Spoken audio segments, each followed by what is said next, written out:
So it's Tuesday night. I just came across this video that I wanted to share with you guys. Apparently, there was a confrontation between supporters of the PPP and Team Mohamed'S in Region 6, Letterkenny. It is alleged that the regional vice chairman, Zamal Hussein, ordered or forced 10-day workers to protest at a meeting between residents and Azul Mohammed.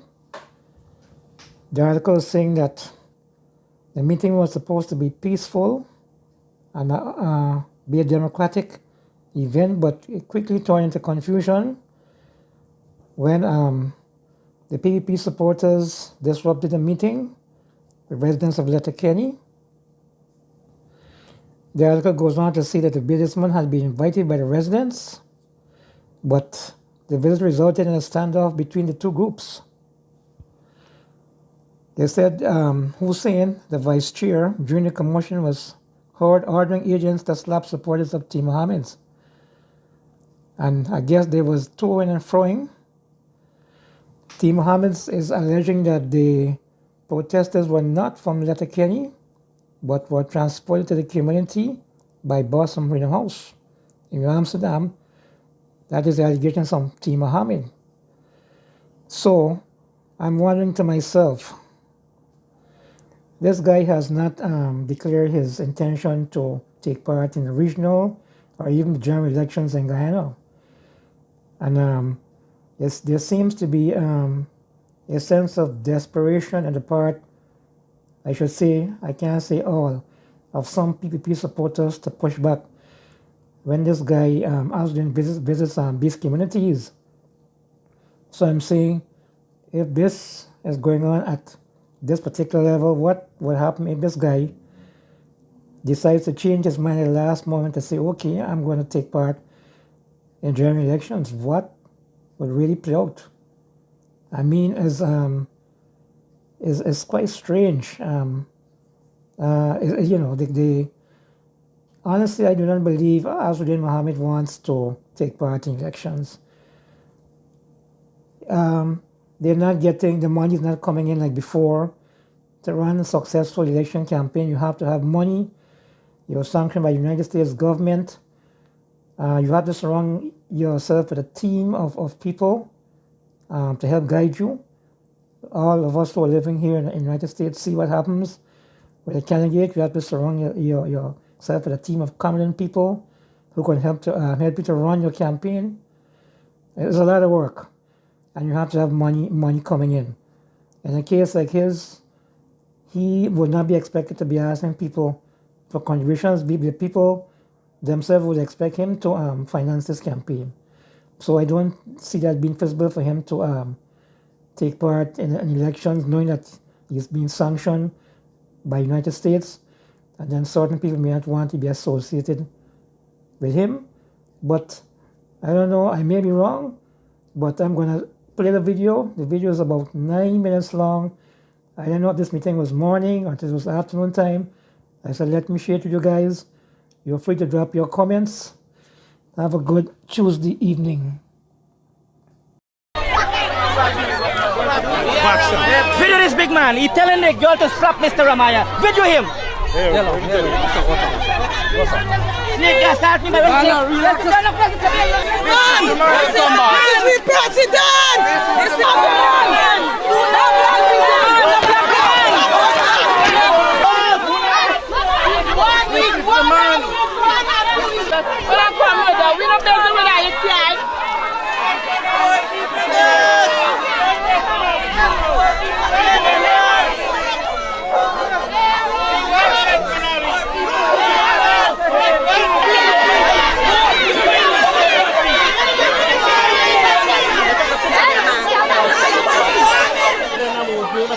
That's dictatorship, brother. That is dictatorship. Yeah. How you can threaten the people, threaten people's livelihood in this country because you're supporting a political party or a human being. One single person, you will lose your job. What nonsense. Leave the people alone here.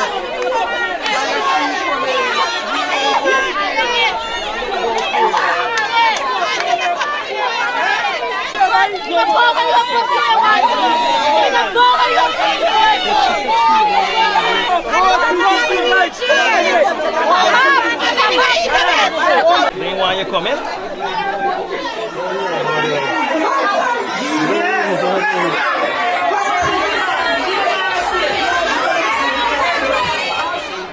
I know about one Guyana. This government is not for one Guyana.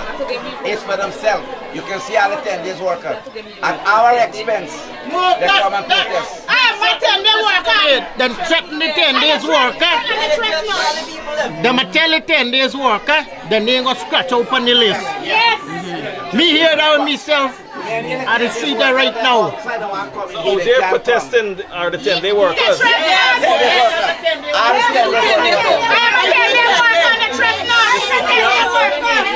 I'm sorry for them, they're forced to.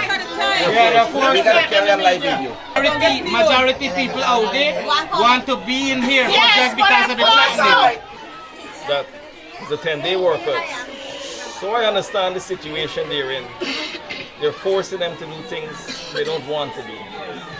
Because whilst walking coming in, they told me, you know, quietly, Mr. Mohammed, we don't want to do this, but they're forcing us to do this.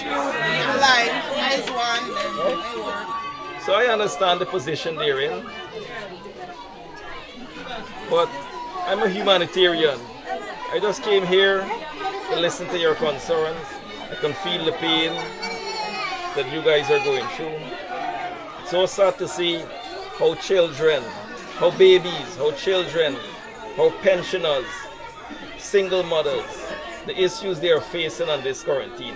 It's unimaginable. Trust me. This quarantine has so much social issues more than any other region in this country.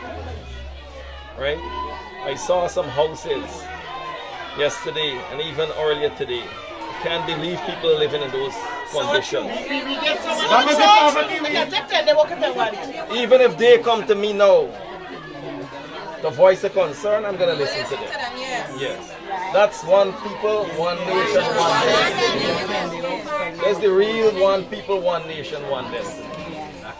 You don't discriminate against anyone, regardless of their political beliefs.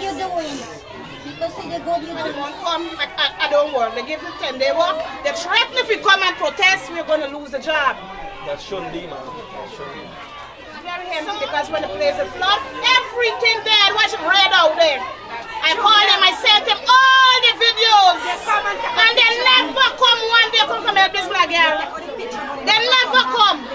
And my pen is empty right there. And he can help me. They take a program, what for the party people.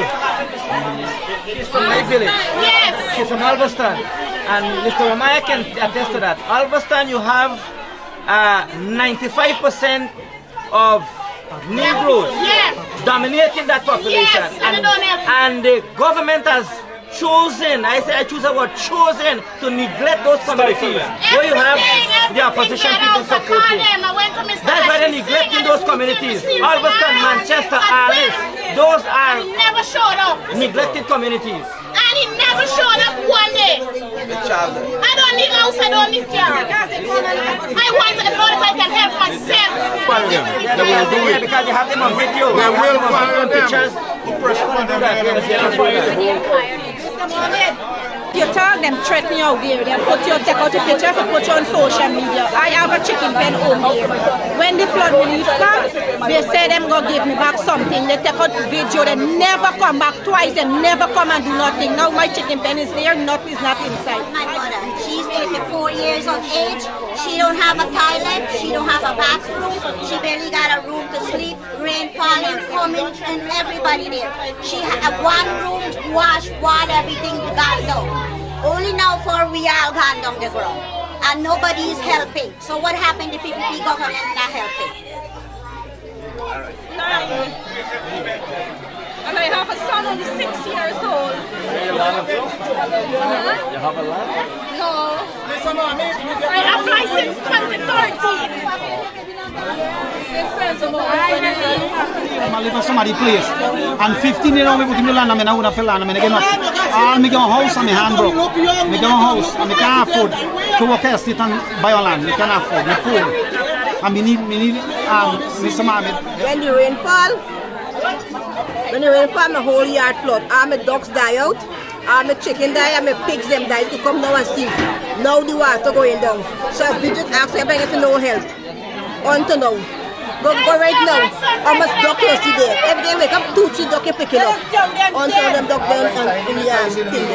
So constantly when rain fall, it's the condition.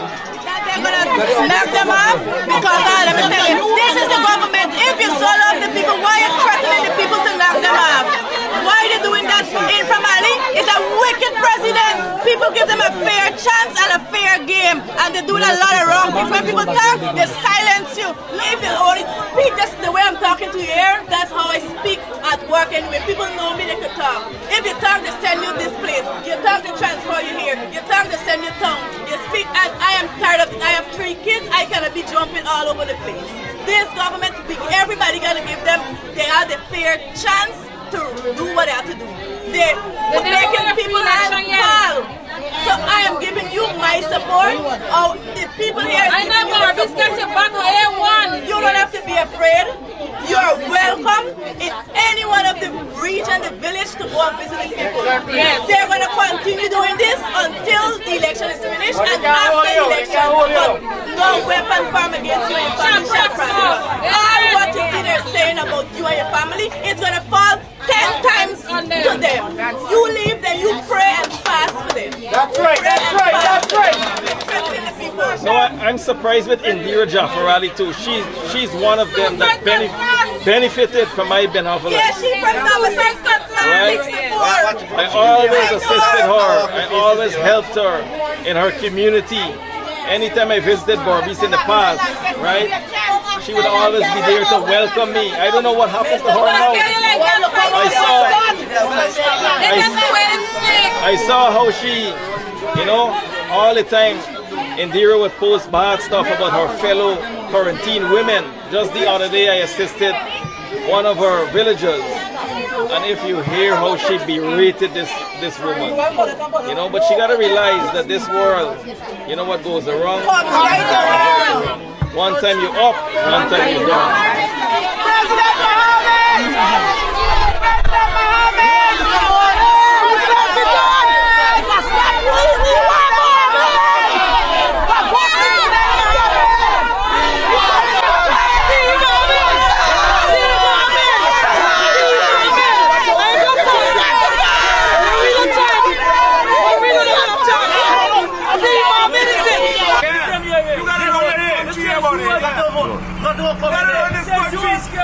Yeah.